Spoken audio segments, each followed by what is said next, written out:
Aujourd'hui, nous verrons que mangent les pauvres au Japon. Merci d'avoir cliqué sur cette vidéo, elle vous est présentée par la chaîne Questions-Réponses. Aujourd'hui Jérôme Cohen, Xavier Pellen, Carlos Saldana et Loïc Henry vont nous présenter leurs réponses. Voyons la première réponse de Jérôme Cohen. Ah, ça je sais. Je peux répondre à cette question. Ma famille vivait dans un quartier pauvre de Tokyo, district d'Adachi. Je sortais avec une fille qui travaillait chez Gusto, l'une des chaînes de restaurants à bas prix du Japon, 600 yens, heure 6 dollars US, heure. Aussi ennuyeuse que soit cette réponse, la plupart des pauvres mangent des aliments normaux, bien que la nutrition soit discutable. La raison en est que le Japon possède de nombreux supermarchés à bas prix qui répondent parfaitement aux besoins des classes à faible et moyen revenus. Ici Super Tamad, j'avais l'habitude d'aller souvent là à Osaka avec mon par exemple. C'est un supermarché à très bas prix.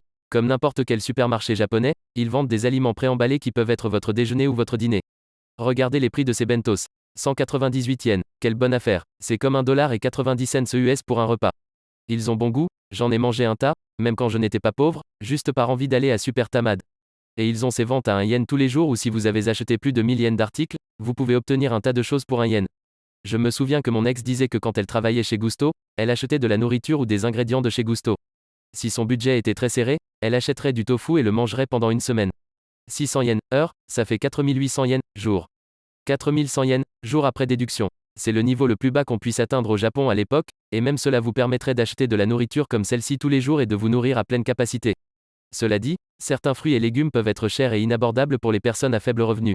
Je pense que le vrai danger, c'est quand vous mangez ce genre de choses tous les jours, ou si vous devez subvenir aux besoins d'un plus grand nombre de membres de votre famille. Par exemple, les mères célibataires qui ne peuvent nourrir leurs enfants qu'avec des aliments préemballés ou du riz au curry.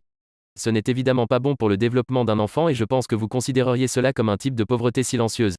Cela dit, quand j'habitais dans le district d'Adachi quand j'étais enfant, je me rendais souvent chez mes amis et je ne remarquais jamais vraiment que ce qu'ils mangeaient sortait de l'ordinaire.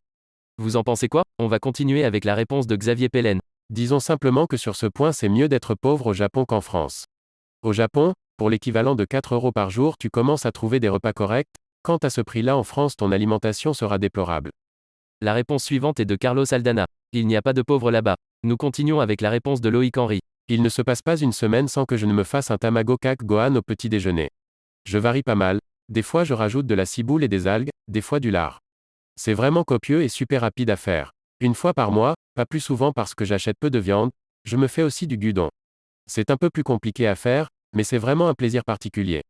Ce sont les deux recettes que je maîtrise le mieux actuellement. C'est la fin de la vidéo, on a fait le tour de toutes les réponses.